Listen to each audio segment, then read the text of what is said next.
y'all, it's Paula with Hillbilly Orchids. Welcome back to my channel. Today we are doing the Stanhopea Assidensis Carecollab. I wanted to kind of give y'all a peek of where mine hang. This is my 3 Stanhopeas that I own right here. They are beastly things, and I'm kind of wondering if I didn't personally bite off more than I could chew by getting Stanhopeas, but they are pretty cool, honestly. So, but I have them hanging directly under my grow star. So, but I wanted to kind of give you this visual as to where they live, and we're going to take the Stanhopea Assidensis down and take it over to the table and talk about it a little bit. Talk about the other folks that's in the Carecollab, which ain't many. It's only 3 of us. Kind of surprised about that one as well. So hang on and let's get her down and we'll take her over there and talk about her. She's the one clear to the right. Hey guys, also while we're here, before we go over to the table and look at the Stanhopea Assidensis, I want to note that the Stanhopea Assidensis is a cross between Stanhopea wardii crossed with Stanhopea tigrina. Tigrina, yeah. I'll put it up on the screen so you can make the spelling whatever you want, but that it was actually, they said that it was possibly occurring in the wild, but that it was actually not registered by Goldschmidt in 1922, and it's possibly the oldest Stanhopea recording. You know, one of the earliest ones of the Stanhopea was 1922. So I thought that was really some neat little tidbit information about this particular cross. So I wanted to add that little tidbit in there before we head over to the table and take a look at her up close. Alright y'all, we are back.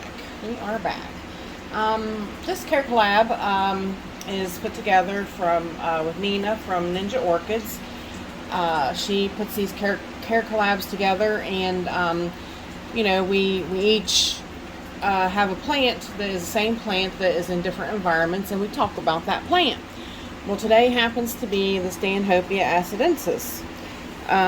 The Stanhopea Assidensis is, this one was really cool, and I actually decided that I wanted this plant by watching her channel. She has a very big one, a very nice bloom size plant. And she said that the blooms smelled like big red gum. And I'm like, ooh, that's pretty awesome. So, I do like my cinnamon smelling plants. They do smell very, very nice, and I personally like them. But I started off, I showed you over there where they hang. They need really, really bright light in order to bloom. They need bright, indirect light, just like most orchids do. Actually, probably hang on, better jump back and say there's only 3 of us in this Carecollab before I get started on everything about this plant. There is myself, Ninja Orchids, and Fernando Nascimento Orchids and Succulents.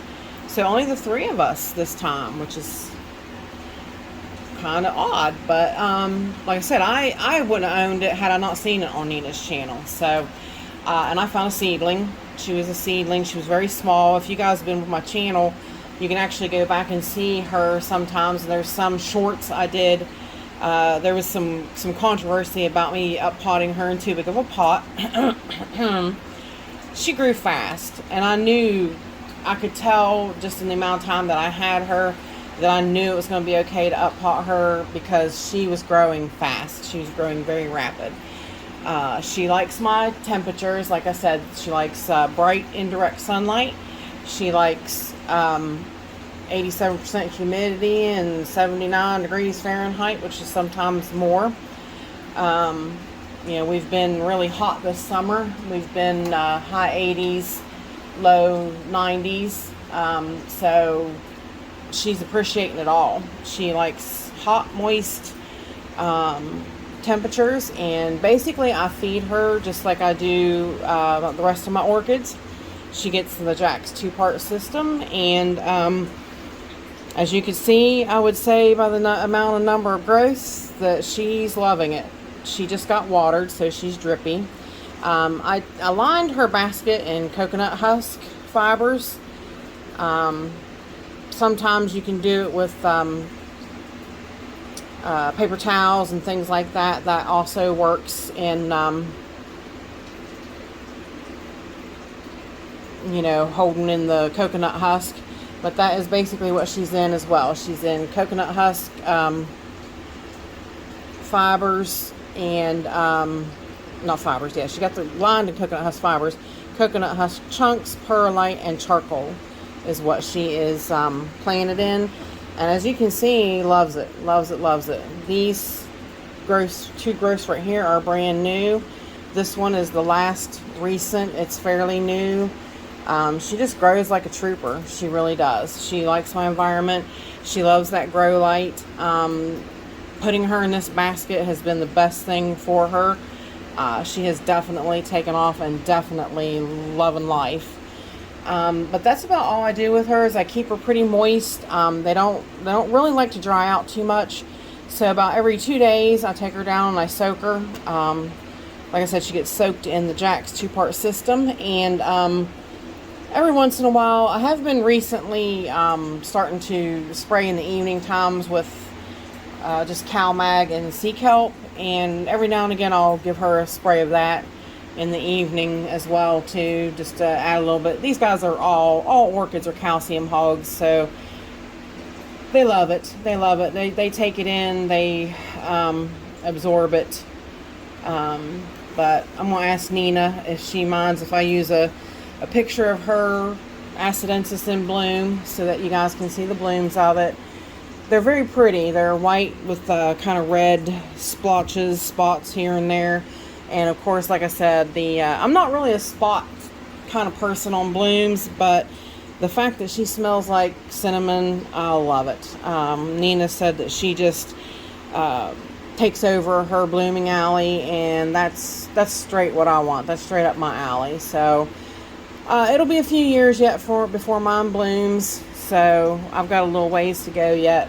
Mine's still a young plant, but it's getting there. It's not really a seedling anymore, but it's a young plant. So, but basically that's it, y'all. Basically, like I said, she's, you know, not really too hard to take care of. It's just the soaking every couple of days. But it's a plus to keep the media, you know, moist.